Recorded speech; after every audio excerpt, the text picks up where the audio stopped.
entities also. Attracting global business and investment.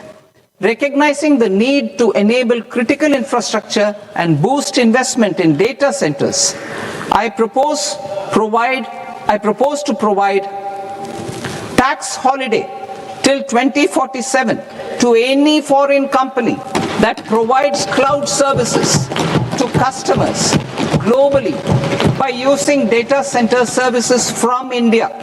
It will, however, need to provide services to Indian customers through an Indian reseller entity. I also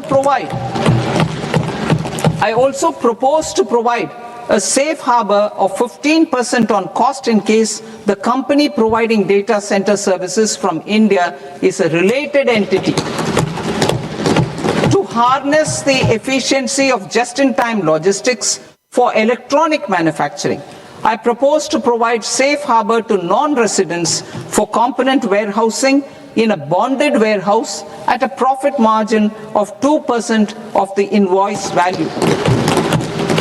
The resultant tax of about 0.7% will be much lower than in competing jurisdictions.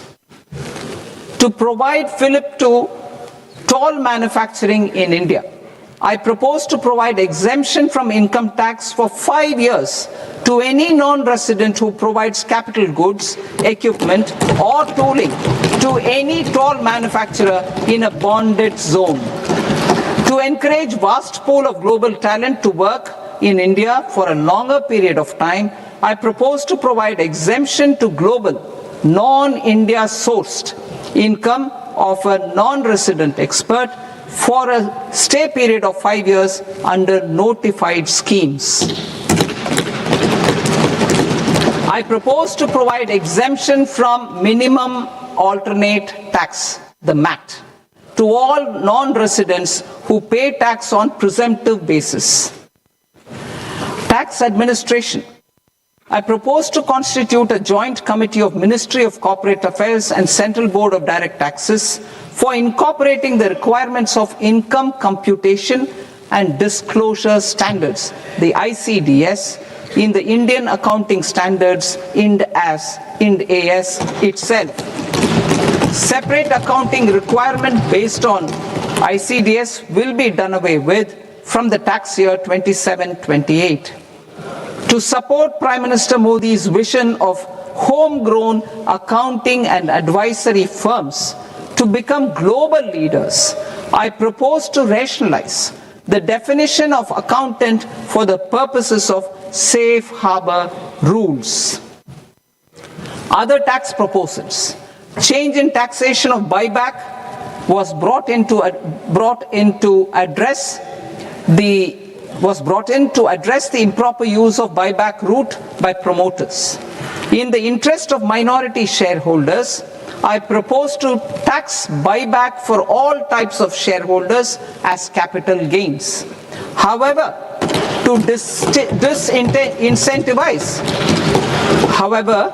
disincentivize misuse of tax arbitrage, promoters will pay an additional buyback tax. This will make effective tax 22% for corporate promoters. For non-corporate promoters, the effective tax will be 30%. TCS rate for sellers of specific goods, namely alcoholic liquor, scrap, and minerals, will be rationalized to 2%, and that on tendu leaves will be reduced from 5% to 2%. I propose to raise the STT on futures to 0.05% from the present 0.02%. STT on options premium and exercise of options are both proposed to be raised to 0.15% from the present rate of 0.1% and 0.125% respectively. We reformed the taxation landscape for corporates in 2019 by providing them a simplified regime with lower tax rate so that they could productively focus on business rather than on claim of deductions and exemptions. to encourage companies to shift to the new regime.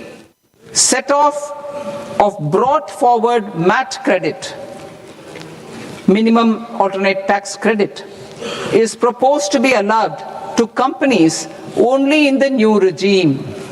Set off using available MAT credit is proposed to be allowed to an extent of 1/4 of the tax liability in the new regime. MAT is proposed to be made final tax, so there will be no further credit accumulation from 1st April 2026.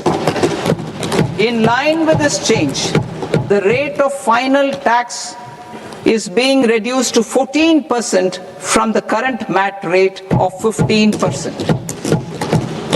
The brought forward MAT credit of taxpayers accumulated till 30th March 2026 will continue to be available to them for set off as above.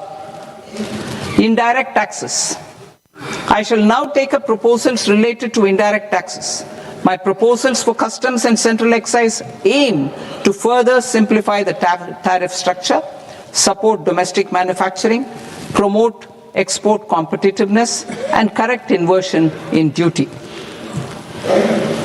To continue weeding out long continuing customs duty exemptions, I propose to remove certain exemptions on items which are being manufactured in India or where the imports are negligible. Similarly, to further simplify the process of ascertaining the rate of duty applicable on a particular item, I propose to incorporate certain effective rates in various customs notifications to the tariff schedule itself. I shall now take up sector-specific proposals. Promotion of exports of marine, leather, and textile products. I propose to increase the limit for duty-free imports of specified inputs used for processing seafoods for export from the current 1% to 3% of FOB value of the previous year's export turnover. I also propose to allow duty-free imports of specified inputs, which is currently available for exports of leather or synthetic footwear, to exports of shoe uppers as well. I propose to extend the time period for export of final product from the existing 6 months to 1 year for exporters of leather or textile garments, leather or synthetic footwear, and other leather products. Energy transition and security. I propose to extend the basic customs duty exemption given to capital goods used for manufacturing lithium-ion cells for batteries to those used for manufacturing lithium-ion cells for battery energy storage systems also.